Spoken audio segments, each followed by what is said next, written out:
하나님의 말씀 창세기 14장 13에서 16절 다 같이 읽겠습니다. 시작. 도망한 자가 와서 히브리 사람 아브람에게 알리니 그때 아브람이 아모리 족속 마므레 상술의 숯불 근처에 거주하였더라. 마므레는 에스골의 형제요 또 아넬의 형제라. 이들은 아브람과 동맹한 사람들이더라. 아브람이 그의 조카가 사로잡혔음을 듣고 집에서 길리고 훈련된 자 318명을 거느리고 단까지 쫓아가서 그와 그의 가신들이 나뉘어 밤에 그들을 쳐부수고 다메섹의 왼편 호바까지 쫓아가 모든 빼앗겼던 재물과 자기의 조카 롯과 그의 재물과 또 부녀와 친척을 다 찾아왔더라. 아멘. 사랑하는 주님, 오늘도 주의 말씀 앞에 섭니다. 하나님의 말씀, 하나님의 마음 주님 우리에게 빛비춰 주시고 알게 하시고 그 마음에 올바로 반응하며 주님을 경외함으로 주님을 경배함으로 우리가 또 주님을 사랑함으로 그렇게 일어나 나아갈 수 있도록 인도하여 주옵소서. 하늘의 문을 열어주시고 우리 가운데 운행하여 주시며 성령님 또 말씀을 전하는 종을 붙들어 주셔서 주의 은혜로 주의 능력과 사랑으로 충만하게 하여 주옵소서. 예수님의 이름으로 기도합니다. 아멘. 애굽에서 굉장히 수치스러운 그런 일을 겪으면서 얻게 된 재물, 그 재물로 인해서 아브람은 부자가 되었죠. 가축과 노예는 계속해서 증가되었어요. 그래서 불어난 재산으로 인하여 아브람과 그의 조카 롯이 그 사이에 갈등이 발생했습니다. 아브람은 롯에게 독립을 제안하였고 롯은 요단 동편의 기름진 구역을 선택하지요. 롯은 아브람을 떠나서 소돔이라는 도시에 거하게 됩니다. 하나님께서는 아브람과의 언약을 갱신하여 주시고 또 이전보다 확장되는 그런 은혜를 주십니다. 롯은 자신이 보기에 좋은 길을 선택하였죠. 또 아브람은 하나님의 은혜를 받았습니다. 이 두 사람의 삶은요, 어떻게 다르게 전개될까요? 오늘 우리는 창세기 14장의 한 이야기를 읽었어요. 지금까지 아브라함의 이야기는요, 뭔가 가족 드라마 장르였는데 갑자기 14장에서 밀리터리 액션물로 장르가 달라져요. 아브라함과 롯이 분리된 후 얼마간 시간이 흐른 것 같아요. 그 당시에 가나안 땅 주변 지역에는 여러 왕들이 있었어요. 그들 중에 엘람 왕 그돌라오멜이라는 그런 사람이 가장 강력한 힘을 가지고 있었던 모양입니다. 다른 여러 왕들은 이 그돌라오멜을 대장으로 모시고 주군으로 모시고 섬겼어요. 그런데 어느 날 몇몇 지역의 왕들이 뭉쳐서 그돌라오멜에게 반기를 들었어요. 반란을 일으킨 거죠. 그들 입장에선 독립이고요. 반란을 일으킨 지역 중에는 소돔과 고모라도 포함되어 있었어요. 이 그돌라오멜이 니네 그래 독립해 이렇게 가만히 두고 볼 리가 없죠. 이 그돌라오멜은 다른 가신국들의 그 봉신국들의 그 왕과 함께 그 군대를 동원해서 반란 세력을 응징하려고 했습니다. 그리고 그 이제 도전자들도 응전했겠죠. 그러나 그돌라오멜의 군사들을 이기기에는 역부족이었던 것 같아요. 결국 이 독립을 시도한 왕들은 대패하고 소돔과 고모라의 왕들도 주랭랑을 쳤어요. 그돌라오멜 왕의 군대는 왕이 없는 그 이제 소돔과 고모라를 그 도시를 마음껏 약탈하고 유린했습니다.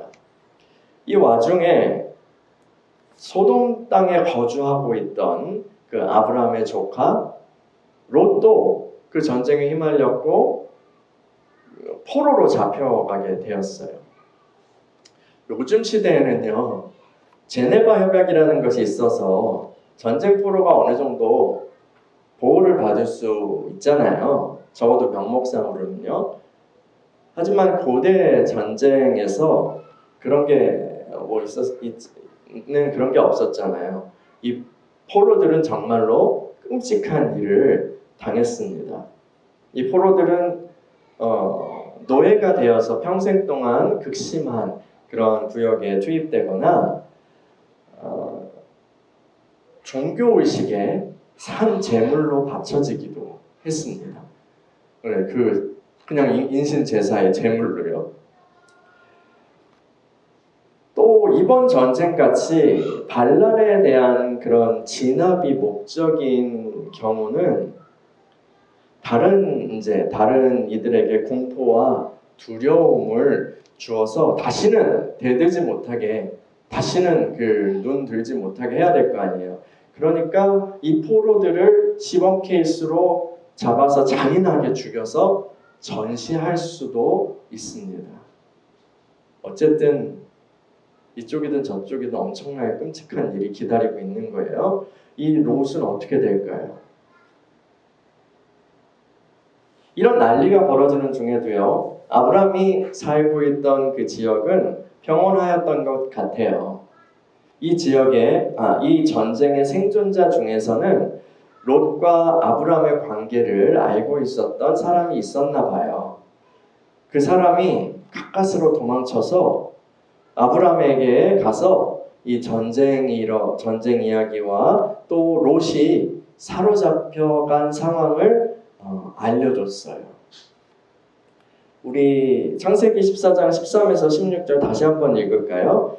창세기 14장 13에서 16절 시작. 도망한 자가 와서 히브리 사람 아브라함에게 알리니 그때 아브라함이 아모리 족속 마므레의 상수리 숲을 근처에 거주하였더라. 마므레는 에스롤의 형제여 또 아넬의 형제라. 이들은 아브라함과 동맹한 사람들이더라. 아브라함이 그의 조카가 사로잡혔음을 듣고 집에서 길리고 훈련된 자 311명을 거느리고 단까지 쫓아가서 그와 그의 가신들이 나뉘어 밤에 그들을 쳐부수고 다메섹의 편 호바까지 쫓아가 모든 빼앗겼던 재물과 자기의 조카 롯과 그의 재물과 또 부녀의 친척을 다 찾아왔더라. 아멘.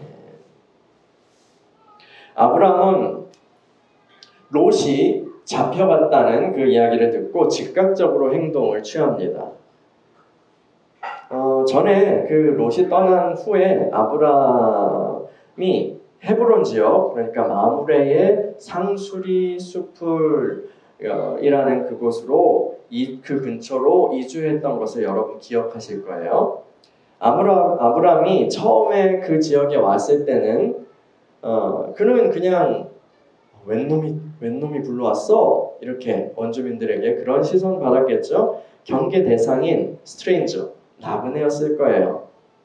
그런데요, 우리는요, 지금 이 시점에서요, 아브라함이 그 지역의 원주민들과 굉장히 우호적인 동맹을 맺고 살고 있는 것을 확인하게 됩니다. 이 마므레라는 건 사람 이름인데 마므레에게는 에스골과 아넬이라는 형제가 있었습니다. 근데 이 삼형제, 유비관우 장비인가요?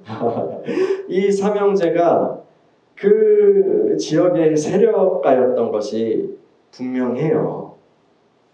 근데요, 지금 이 삼형제가 아브라함의 동맹이었고요. 또 아브라함과 함께 지금 롯을 구출하기 위해서 함께 싸우러 나간다고 기록합니다. 정말 놀랍지 않아요? 이 굴러온 돌이었던 아브라함은요, 텃세에 밀려서 떠나야 했을 수도 있었어요. 혹은 겨우겨우 터줏대감들의 비위를 맞춰가면서 눈치 보며 살아갈 수도 있었죠. 그런데 이 14장에 나오는 이 이야기를 보면 이 사람들이 아브라함을 위해서 목숨을 건 싸움에 동참하고 있는 거예요. 그 사이에 무슨 일이 있었을까요? 아브라함이 처음 와서 그리고 시간이 어느 정도 지났는지는 정확하지 않지만 지금 이 전쟁이 일어난 그 사이에 무슨 일이 있었을까요? 우리는 성경의 다른 이야기를 통해서 좀 짐작해 볼 수 있어요. 창세기 21장을 한번 펴보시겠어요? 창세기 21장이요. 창세기 21장에 보면 아비멜렉과 군대장관 비골이 아브라함을 찾아와요. 그리고 동맹을 맺읍시다라고 제안하는 사건이 나와요. 그때 아비멜렉과 비골이 하는 말을 한번 읽어보자고요. 창세기 21장 22에서 23절이에요. 읽어볼게요. 시작. 그때 아비멜렉과 그 군대장관 비골이 아브라함에게 말하이르되 내가 무슨 일을 하든지 하나님이 너와 함께 계시도다. 그런즉 너는 나와 내 아들과 내 손자에게 거짓되이 행하지 아니하기를 이제 여기서 하나님을 가리켜 내게 맹세하라. 내가 내게 후대한 대로 너도 나와 내가 머무는 이 땅에 행할 것이니라. 아비멜렉은 아브라함의 삶을 관찰하면서요. 뭐 좋은 일, 아브라함에게 좋은 일만 일어났던 건 아니에요. 그런데 그 아브라함의 삶을 이렇게 관찰하면서 어떤 결론을 내렸어요? 하나님이 그와 함께 계시는구나. 하나님이 그와 함께 계시는구나 라는 그 사실을 인정하지 않을 수가 없었어요. 그래서 이 나그네에 불과한 아브라함과 동맹을 맺자고 먼저 제안하고 있는 거예요. 마물의 상수리 수풀에서도 이런 일이 벌어졌던 거 아닐까요? 이 마물에도 아브라함에게서요 이러한 것을 보고 아브라함과 동맹을, 이거 거의 의형제 수준이거든요. 제가 볼 때는 이 동맹을 맺기까지 이르렀던 거 아닐까요? 달타냥과 삼총사 같은 그런 느낌이에요. 이 삼형제가 같이 싸워주거든요. 아브라함은요, 이 마물의 에스골 아내 삼형제와 함께 구출부대를 조직해서 추격을 시작해요. 이때 동원된 그 전사가 318명이라고 합니다. 그런데 다들 그냥 뭐 농사 짓다가 온 사람들이 아니라 전투를 위해서 훈련된 군사들이래요. 이 정예부대 전부가 아브라함 개인의 사병이었는지 아니면 그 삼형제의 세력을 다 합해서 그 중에서 이제 정예부대를 모은 건지는 그것까지는 잘 모르겠어요. 어쨌든 그들은 이 318명은 롯을 잡아간 적병들을 빠르게 추격해가지고 단이라는 지역에 이르렀어요. 이 성경 지도를 이렇게 살펴보니까 마므레에서 단이라는 그 지역까지 적어도 150km가 더 넘는 그런 거리예요. 만약에 근데 그 지역이 산지가 있으면 더 험난했겠죠. 근데 엄청난 속도로 이동한 것 같아요. 그날 밤에 이제 단에 도착해서 이제 발견한 거죠. 그 부대를, 적군을. 그래서 아브라함이 이 부대를 나누어 가지고 전략적으로 적군을 기습합니다. 그리고 크게 승리를 거둬요. 아브라함의 군대는 다메섹과 또 호바라는 지역까지 가서 적들을 그돌라오멜의 그 부하들이죠. 그 군대를 쫓아가서 완전 다 대파하고, 그리고 그들이 약탈해 갔던 모든 재물과 사람들을 다 되찾는데 성공합니다. 여러분, 아브라함이 이런 군인이었던 거 여러분 아셨어요? 전투력이 굉장하지 않습니까? 무슨 캡틴 아메리카야. 이 사건을 통해서 아브라함은 자신이 인근 지역의 그 왕들과 그 비견될 만한 그런 강력한 힘을 가지고 있다는 것을 보여주었어요. 근데 이것은요, 아브라함의 개인적인 또 자연적인 탁월함으로 인한 것은 아니죠. 이 놀라운 능력은 하나님이 아브라함과 함께 하셨기 때문에 나타난 것입니다. 이 이야기는 하나님께서 아브라함에게 롯과 이별한 후에 확장의 복을 주신 후 그 은혜로 인하여서 아브라함이 얼만큼 성장하게 되었는지 그 중간 결과를 우리에게 보여주고 있어요. 제가 설명을 잘했나요? 이 아브라함의 달라진 모습은 스스로의 힘과 지혜로 성취한 것이 아니에요. 하나님께서 그에게 베푸신 은혜로 인한 결과죠. 그는 부르심을 받고 나서 그 은혜의 자리에 머물렀어요. 주님께서 부르신 위치에서 계속해서 주님의 이름을 부르면서 예배하는 삶을 살아갔어요. 그 결과 원래 그 먹고 사는 문제 앞에서 정말 소심한 그였잖아요. 그리고 낯선 땅에서 눈치 보면서 그렇게 살아야 했던 그런 아브라함이었어요. 그런데 이제는요, 어때요? 그 지역의 왕들과 비교해도 손색이 없는 위엄과 실력을 지니게 된 거예요.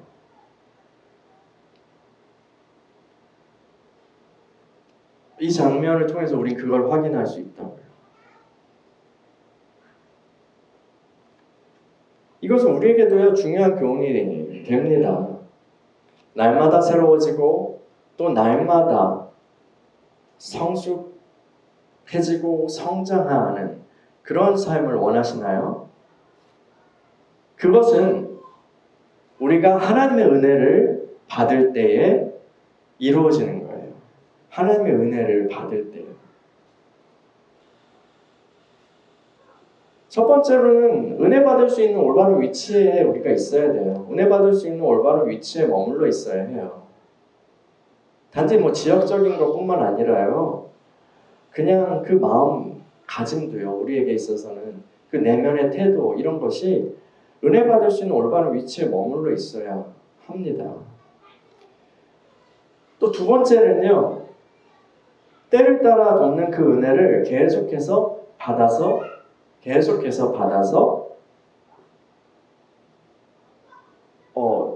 취해야 되는 거예요.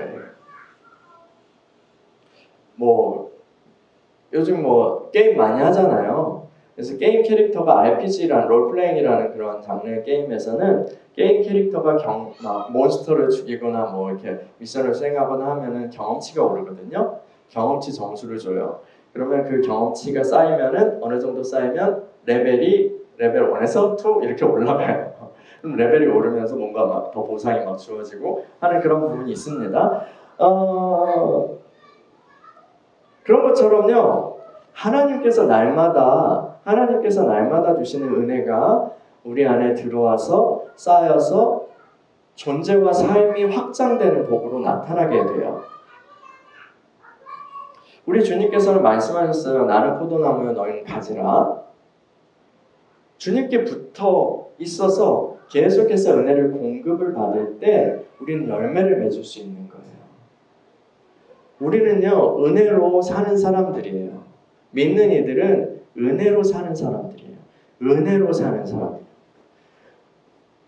은혜 받는 게 중요해요. 그래서 은혜를 계속해서 받는 게 중요해요. 이건 추상적인 것이 아니라 단순히 교리적인 것이 아니라 실제적인 거예요. 여러분, 우리는 예배를 드리고 또 기도를 하고 성경을 읽고 봉사를 해요. 일상 속에서 주님의 인도를 따라 순종도 하고요. 근데 그것들을 했다는 것 자체로 그냥 끝나서는 안 돼요. 그것들을 그냥 하는 거 그걸로 끝나서는 안 된다고요. 이런 것들은 하나님께서 우리에게 은혜를 주시는 방편인데 때때로 우리는 그 사실을 잊어버려요. 방편이라는 걸 잊어버린다고요. 수단이라는 걸 잊어버린다고요. 그래서요, 이런 기도하고 말씀 보고 이런 것들을 자기 만족으로 하기도 하고요. 아니면 타성으로 하기도 하고요. 아니면 이거 안 하면 뭔가 불안해. 내가 뭔가 하나님한테 뭔가 불이익을 얻을 것 같아 하는 불안감으로 하기도 하고요. 아니면 사람의 인정을 받기 위해서 하기도 하죠. 물론 처음에 우리가 신앙을 시작할 때는요. 그와 비슷한 걸로 시작할 수는 있어요. 예를 들어서 뭐 교회들이 많이 하는 거 있잖아요. 주보를 1년치를 모아오면 선물을 줍니다. 또 기도회, 새벽 기도회나 이런 거 그 개근하면 멋진 상을 줄 거예요. 성경을 읽고 쓰기 프로그램이 있는데 여기 참여하면 공개적으로 또 칭찬을 받고 그렇게 해줍니다. 그 목회의 어떤 방법이고 프로그램이죠. 이걸 통해서 이 은혜의 방편이라는 것에 들어올 수 있게, 그것을 경험할 수 있게, 그걸 시작할 수 있게 그렇게 격려하는 거예요. 우리 어린이 예배에서도 스티커 하잖아요, 그렇죠? 스티커 시상하잖아요. 어릴 때 그럴 수 있어요. 훈련 차원에서 그렇게 하는 거잖아요. 근데요, 계속해서 어린아이의 수준에 우리의 신앙이 머물러 있어서는 안 돼요. 은혜를 받아야 돼요. 은혜를 계속해서 받아야 돼요. 그리고 그 은혜 속으로 들어가야 돼요.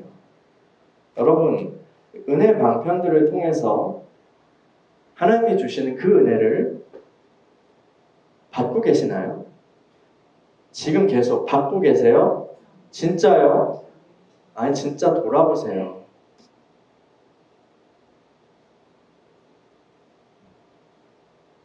또 주의해야 할 사실이 있어요. 은혜라는 게요, 자동 판매기 같지 않아요. 자동 판매기의 제품이 아니란 말이에요. 은혜는 그 단어 자체가 의미하는 바이지만 우리가 원한다고 하나님 그냥 막 주시는 것도 아니고 내놓으라고 한다고 오는 것도 아니에요.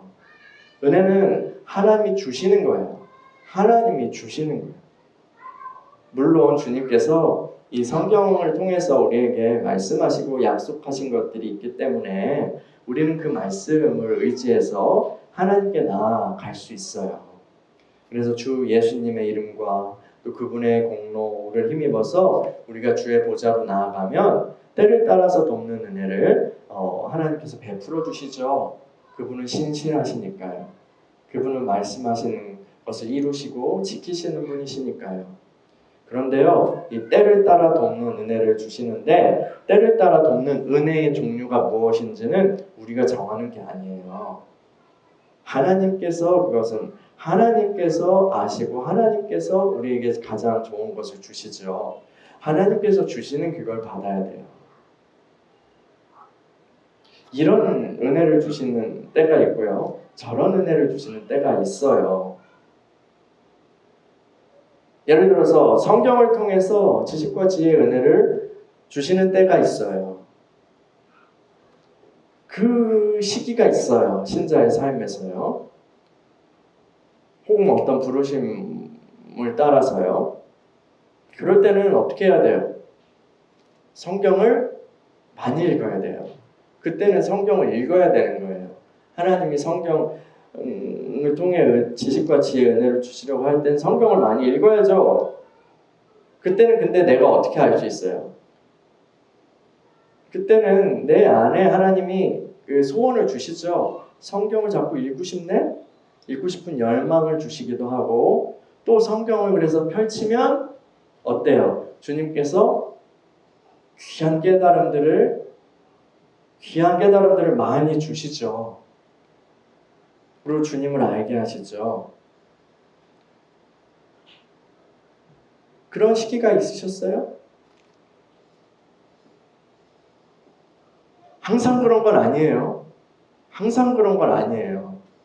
아무 때나 이렇게 성경 핀다고 이게 달라요. 경험을 해보셨어야 아실 텐데. 경험 다 해보셨죠? 아멘. 네. 또 찬양을 통해서 은혜를 주시려고 하실 때가 있죠. 그럴 때는 찬양을 많이 해야 돼요. 그래서 막 개인 예배도 드리면서 혼자서 골방에서 막 혼자 찬양하고 개인 예배도 드리면서 주님의 임재로 나아가야 해요. 또 기도를 통해서 은혜를 주실 때가 있어요. 그럴 때는 기도해야 돼요. 아, 왜 이렇게 목사님 당연한 말을 해요? 끝까지 들어보세요. 이게 당연한데 우리가 잘 모른다니까요. 기도해야 돼요. 그럴 때는요. 부르짖어 기도해야 될 때가 있고요. 기도할 때도요. 하나님이 부르짖어 하길 원하실 때가 있고요. 또 묵상으로 기도하길 원하실 때가 있어요. 아, 뭔가 막 잔소리 톤으로 되네요, 제가. 아, 이거 안타까운 톤. 이거 그 유명한 우리 훌륭한 설교자 누구죠? 분당 우리 이찬수 목사님의 그 정매 특허인데. 오늘만 용서하세요.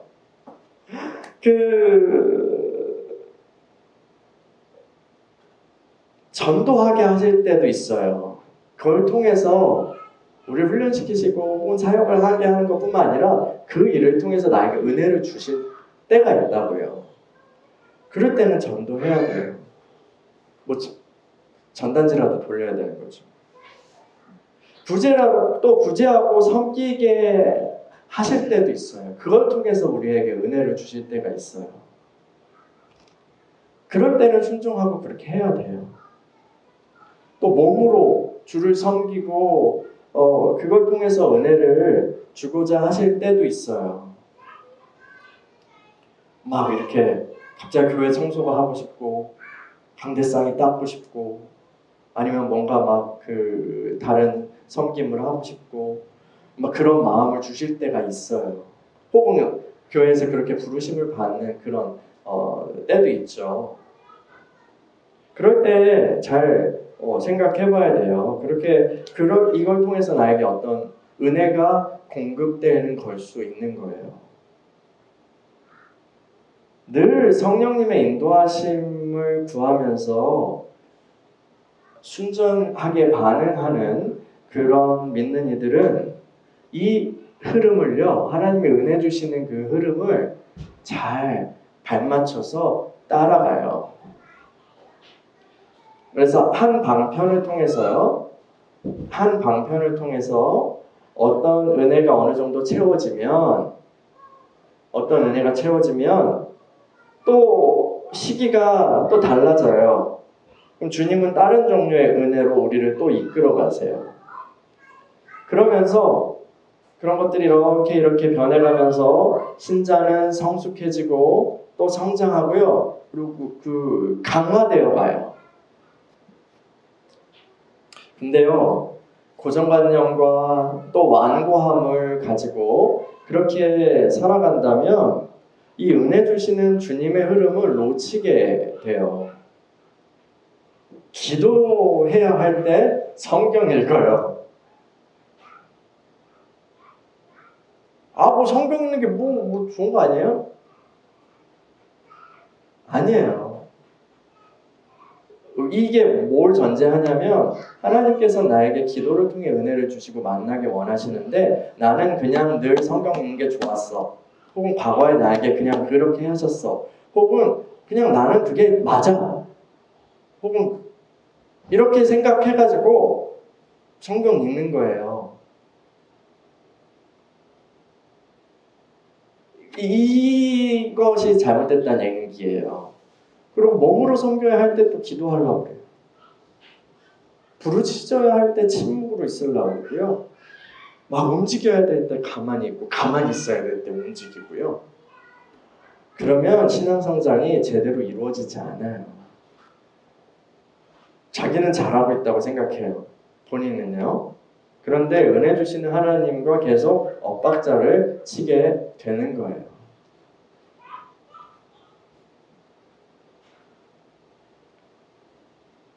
밥 먹어라! 하는데 지금 제가 여기서 뭐 신발 정리할게요. 그러가지고 다 왔는데 이미 밥은 식었거나 아니면 밥은 치워졌어. 뭐 그때까지 아이를 그냥 두지도 않지만요. 이 자식 밥 안 먹어 막 이렇게 하긴 하죠. 그렇지만 하나님 오래 참으셔서 그러니 이렇게 하신단 말이에요. 그럼 밥을 못 먹어요.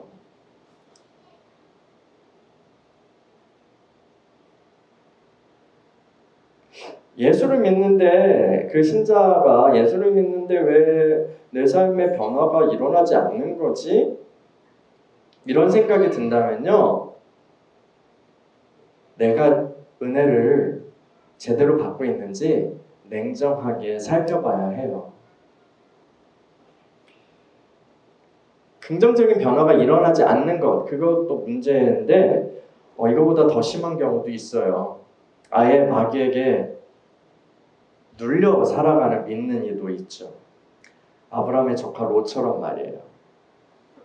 이 롯은요, 자신의 눈으로 보기에 좋은 것을 선택하였어요. 진짜 그 길에서 어느 정도 자신이 원하는 것들을 얻었을지도 모르죠. 또 본인도 그렇게 생각했을지도 몰라요. 재물과 힘 등등 말이에요. 그런데 실상은 롯이 자신이 얼마나 위태로운 자리에 있는지 몰랐어요. 자신이 은혜의 자리에서 이탈에 있다는 것을 몰랐어요. 롯은 소돔 땅 위에 있는 하나님의 진노를 알지 못했어요. 알면서도 애써 무시하거나 모른 척 했을 수도 있죠. 이거 좀 꺼림칙하긴 한데, 이건 좀 아닌 것 같은데. 그러나 롯은 그 소돔에서의 삶이 제공하는 풍요로움과 쾌락을 포기할 수 없었던 거예요. 이 소돔은 굉장히 빠른 속도로 발전했던 것 같아요. 그러니까 이제 독립도 꿈꾸고 했던 거 아니에요. 이제 자신감이 붙었어. 이렇게. 소돔의 부요함은 자신이 그 놀라움에게 대항할 수 있다는 그런 자신감을 주었을 거예요. 그러면 그 상황이, 그 풍요로움, 부요함이, 그 힘이 어땠던가를 그 발전이 어땠던가를 우리가 추측할 수 있어요. 물론 그렇게 대들었다가 형편없이 밟히고 말았지만 말이에요. 이 지금 창세기 14장에서의 그 전쟁은 하나님과 아무 상관없는 세계의 전쟁이 아니에요. 하나님은 아브라함의 하나님, 이스라엘의 하나님이실 뿐 아니라 천지의 주제이세요. 모든 세계를, 모든 만물을 주관하시는 분이라는 얘기예요. 이 전쟁은 소돔을 향한 하나님의 경고라고 볼 수 있어요. 지금 이대로 가다가 니네 다 죽어, 다 멸망해 라는 그런 사인이죠. 그야말로 사인이었어요. 이거는 하나님께서 이 전쟁을 통해서 소돔을 완전히 망하게 두시지 않았거든요. 그냥 어느 정도 선에서 굉장한 충격을 주신 후에 아브라함을 통하여 그들을 회복시켜 주셨어요. 타격은 입었지만 다시 회복시켜 주신다고요. 아브라함을 통해서요. 이런 상황에서 소돔 왕과 또 그와 함께했던 고모라나 이런 왕들은 정신을 차렸어야 해요. 그 놀라움에 대들면 안 된다. 이 차원이 아니라 자신들의 길이 뭔가 잘못된 거 아닐까? 라고 돌아봐야 했다는 거예요. 아니, 적어도 롯은 뭔가 잘못된 길 위에 자신이 있다는 걸 알고 지금이라도 돌이켜야 했어요. 그런데요, 이 사람들은 우리 망할 뻔했어. 망하지 않았어. 그런데 라는 그 사실에만 안심하고 하던 짓을 계속 하면서 살았던 것 같아요. 신약 성경에 보면요, 놀랍게도요, 이 베드로가 롯을 의인이라고 불러요. 의인이라고 불러요. 소돔에서 살면서 그 성읍의 악한 행실로 인하여서 마음이 굉장히 상했던 의로운 롯, 이렇게 평가해요. 만약에 이 평가가 맞다면 롯은 적어도 최후의 양심과 그런 믿음은 지켰던 것 같아요. 기본적으로 택함받은 하나님의 백성이라고 볼 수 있는 거예요. 롯이요. 근데요, 하루 이틀 마음 상한 게 아니거든요. 소돔에서 계속 눌러서 살았잖아요. 망할 때까지요. 계속 마음 상하면서 살았단 거예요. 근데 그렇게 마음 상하면 나와야지. 분리돼서 나와야 되는 거 아니에요?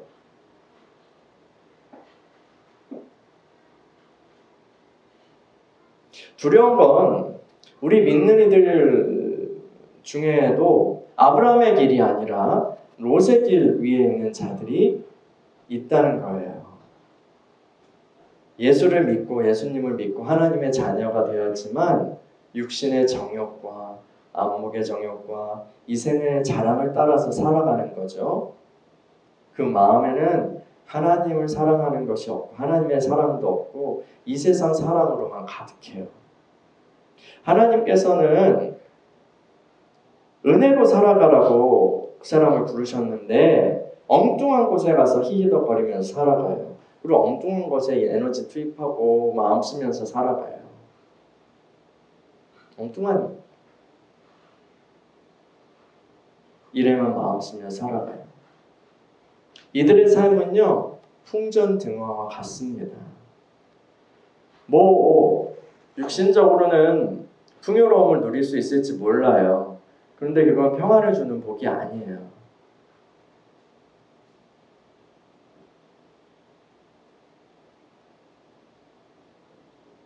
오히려 삶의 독이 되는 부요함들입니다. 그냥 거적대기만 걸쳐도 화목한 가정이 낫고 잠 잘 자는 게 낫고 물론 다 있으면 침대에서 자면서 평안하면 좋죠. 그게 최고지. 그렇지만 막 고기를 뜯고 날마다 막 좋은 옷 입더라도 내면이 지옥이고 그 가정 맨날 싸우고 그거 어느 쪽이 지옥이에요? 잠언 얘기예요. 잠언에 그런 말씀이 있습니다. 근심과 걱정으로 잠을 못 이루면서 날마다 전쟁 같은 그런 삶을 살아가는 거죠. 믿는 이가 은혜의 자리에서 이탈하면 이런 전쟁 같은 삶을 경험하게 되는 거예요. 아브라함도 전쟁에 나갔잖아요. 아브라함도 싸웠잖아요. 맞아요. 아브라함에게도 전쟁이 있잖아요. 근데 아브라함의 전투는 그 본질이 완전히 다르잖아요. 그죠?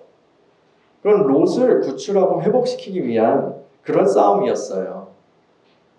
은혜 아래 거하는 자들은 점점 그 은혜를 받아서 강성해집니다. 하나님께서 베푸시는 은혜는 그들을 성숙하고 성장하게 할 뿐 아니라 그들을 강력한 전사로 세워갑니다. 하나님께서 때에 따라 베푸시는 그 은혜를 잘 받으면서 우리가 잘 받으면서 그렇게 따라가다 보면 우리의 내면의 그 성숙뿐만 아니라 은사도 열리고요. 또 권능도 나타나게 되는 거예요. 그 은혜를 계속해서 받으면서 가다 보면요. 그런데 이 은사와 권능은 자랑하라고 주신 게 아니죠. 성령의 은사와 권능은 복음 전하고 그리스도의 몸을 세우는 그 일을 위해서 믿는 이들에게 주신 거예요. 그래서 은혜 아래에서 살아가는 그리고 성장하는 그런 신자는 어느 시점이 되면요, 다른 사람을 위한 구원의 도구가 되는 거예요. 물론 쓰임 받는 방식과 규모와 부르심과 그런 것은 그 믿음의 분량과 부르심에 따라서 다 다를 거예요. 모양은요. 그러나 분명한 것은요. 주님께서는 우리를 다 그리스도의 군대로 부르셨다는 사실이에요. 구원하는 군대로요. 우리가 은혜 안에서 자라갈 때 어느 시점이 되면 우리를 그래서 싸움터로 내보내세요. 싸움터로 내보내세요. 그것은 근데 내보낸다고 표현했지만 보통 우리 앞에 구원이나 치유나 회복이 필요한 어떤 사람들을 붙여주시는 그런 형태로 나타나곤 해요.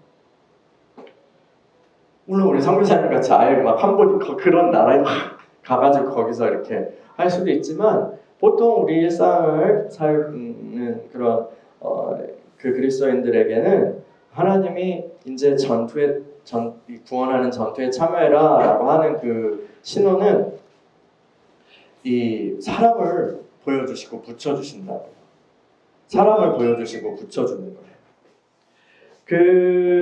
그래서 어떤 이들이 그런 구원과 치유와 회복이 필요한 사람들이 자꾸 내 눈에 보이고 눈에 밟히면 우리는 주님의 뜻을 물으면서 그렇게 그들을 품고 나아가야 해요. 그들을 품고 기도하고 때로는 이야기를 들어주기도 하고요. 또 복음을 전하고 말씀을 가르쳐주고 혹은 영적 은사로 섬기고 하면서 또 사랑하고 또 구제가 필요하다면 구제하고 하면서 그렇게 섬겨야 하는 거예요. 이것이 바로 은혜 아래 거하는 자의 전쟁인 거죠. 이거는 그 주님의 전쟁에 참여하는 거예요. 이거는 다른 이들을 구원하기 위한 전투인 거죠. 하나님께서는요, 먼저 우리를 구원하시기 위해서 그리스도를 보내셨어요. 누가복음에는 주님께서 공생애를 시작하실 때 나사렛 회당에 가셔서 이사야 61장의 말씀을 읽으시는 장면이 나옵니다. 누가복음 4장 18절에서 19절 읽어볼까요? 누가복음 4장 18에서 19절. 우리가 찬양했던 그 기름 부으심이라는 노래의 가사죠. 이사야 61장 말씀이지만 주님이 이거를 읽으십니다. 누가복음 4장 18에서 19절 읽어볼게요. 시작. 주의 성령이 내게 임하셨으니 이는 가난한 자에게 복음을 전하게 하시려고 내게 기름을 부으시고 나를 보내사 포로된 자에게 자유를 눈먼 자에게 다시 보게 함을 전파하며 눌린 자를 자유롭게 하고 주의 은혜를 전파하게 하려 하심이라 하였더라. 아멘.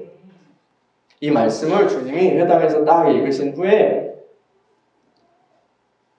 이렇게 말씀하세요.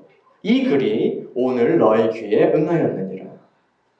그리스도께서는 성령의 능력으로 우리를 건지시고 해방하시고 치유하시고 일으켜주셨죠. 결정적으로 십자가를 통해서 우리의 근원적인 결박, 그 죄의 문제로부터 우리를 해방하셨어요. 그리고 부활하심으로 죽은 우리를 살려주셨죠. 또 승천하신 주님은 아버지로부터 성령을 받으셔서 우리에게 그 성령님을 부어주시고 말씀하십니다. 이제 니네가 가. 근데 나 가만히 있을 테니까 니네가 가. 이건 아니었어요. 내가 세상 끝날까지 너희와 함께 하리라. 함께 갈 거야. 이제 우리가 가자에 가까운 거죠. 아브라함이 그 집에서 길리운 300명이 넘는 그 사람들과 함께 롯을 구출하러 갔던 것처럼 말이에요. 이제 함께 가자. 주님께서는 아직 흑암에 갇혀있는 사람들, 고통으로 신음하는 사람들, 그런 사람들 가운데로 우리를 보내세요. 우리는 주의 이름으로 나아가서 강한 자를 결박하고 그 마귀의 그 졸개들을 또 마귀를 결박하고 그들을 구출해 나와야 되는 거예요. 사로잡혔던 그들을 구출해 나와야 해요. 여러분, 우리는 은혜를 받아야 삽니다. 은혜를 받아야 살아요. 은혜의 자리에 머물러 계십시오. 주님이 주시는 은혜의 물줄기를 잘 분별해서 잘 따라가십시오. 우리는요, 무엇을 해서 성장하는 건 아니에요. 우리가 무엇을 해서 성장하는 게 아니라 우리는 은혜를 받아서 성장하고 은혜를 받아서 형통하게 되는 거예요.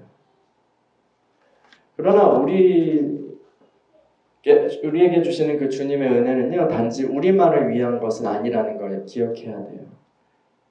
아브라함이 사로잡혀간 조카 롯을 구출하였던 것처럼 우리도 그렇게 해야 돼요. 하나님이 주신 좋은 것들을 여러분 기쁨으로 누리시길 바랍니다. 그러나 그것이 또한 어둠 가운데 있는 많은 사람들을 위해서 주신 무기 그리고 자원이 된다는 것을 잊지 말아야 합니다. 하나님께서 아브라함에게 주신 복은요, 단지 아브라함과 그의 후손들을 위한 것뿐 아니라 모든 민족들을 위한 복이었어요. 지금 하나님의 은혜를 사모하시기 바랍니다. 또한 하나님의 은혜의 그 통로로 부르시는 우리를 부르시는 그 주님의 부르심에 순종하며 나아갑시다. 할렐루야. 우리 같이 기도하겠습니다.